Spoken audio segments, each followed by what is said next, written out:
Pod nohami strmé steny, nad hlavou modrá obloha a v krvi adrenalín. To je Via Ferrata Sokolie skaly. V posledných rokoch lákajú feraty čoraz viac milovníkov hôr. Umožňujú dostať sa na miesta, ktoré boli kedysi prístupné len skúseným horolezcom.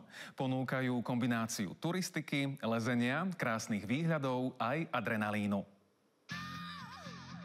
Je to taká prímestská zóna mesta Zvolen, kde od nás asi 2 km vzdušnou čiarou je Pustý hrad, veľmi navštevovaná lokalita. A toto miesto je kvázi také neobjavené. Je to smer od Pustého hradu smerom na Ostrú Lúku, kde máme úžasné skaly. Historicky sa volajú Sokolie skaly, pretože tam údajne dakedy sídlil sokolík sťahovavý. Žiaľ, už ho tam nemáme. Sme tu pri tomto parkovisku, kde touto cestou sa dostaneme, je to zhruba 800 metrov na začiatok chodníka. No a ideme hore na prvú skalu, kde je tam prvý most, vežička, druhý mostík, taký viac rozkývaný, potom taká ľahšia časť feraty sa volá Plamienka, ďalší most, tretí, možnosť využitia hojdačky. No a takým vyvrcholením celej tej feraty je príchod na túto veľkú skalu. Je to najkrajšia skala, tiež sa tak medzi horolezcami nazýva, že cukrová homola. Čo sa týka úrovne, máme trasy A, B, C. Niektoré tie úseky by sa dali už možno zaradiť pomaly do Dčka, ale je tam pomerne veľa listiacich prvkov, takže je vyslovene bezpečné. Sokolie skaly sú určené pre takmer všetkých turistov. Odporúčaný výškový limit pre deti je 130 cm a minimálna hmotnosť 40 kg. Lesci sa istia feratovým setom, ktorý pozostáva z prielby, úväzu a tlmiča páhdov. U detí sa navyše odporúča používať aj horný úväz pre väčšiu stabilitu a bezpečnosť.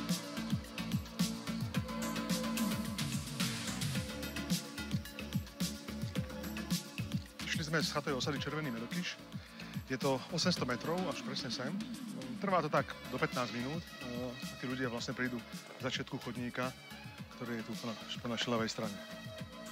Ferata je bezpečná, pokiaľ dodržíme tie základné bezpečnostné pravidlá a to je istenie.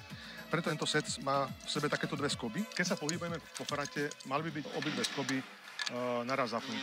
Samozrejme, keď prídeme k miestu, kde sa treba prepínať, tak vždy sa prepíname tak, že najprv jednu skobu prepneme, napneme ďalej a až potom druhú. Nikdy nie naraz. To by bol moment, kedy by sme neboli istení a je tam nejaké riziko.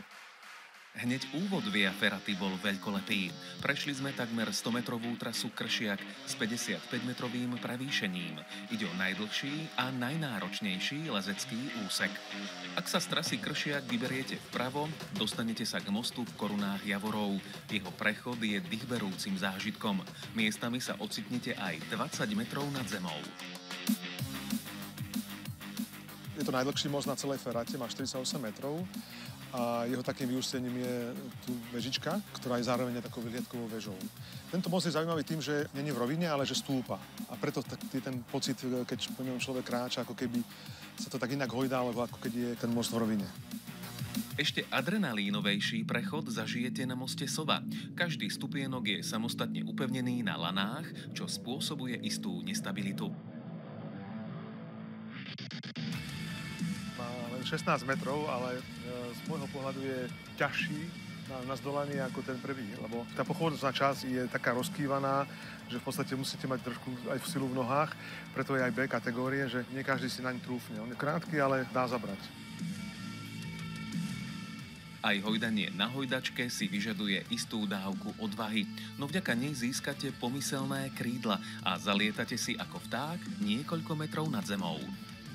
V finále patrí monumentálnej skalnej ihle, ktorá vďaka svojmu tvaru získala pomenovanie Cukrová homoľa. Vedie na ňu feratová trasa Orol, ktorá v sebe kombinuje 35-metrový výstup a 12-metrový zostup.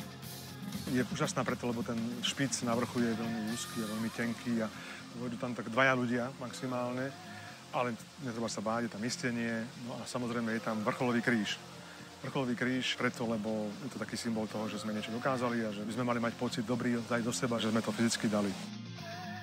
Niektorí zvládnu Via Ferratu za hodinu a pol, iní sa zdržia aj 4. V tomto prípade však nejde len o kondíciu. Mnohí si chcú jednoducho vychutnať výhľady, oddychnúť si a nikam sa neponáhľajú.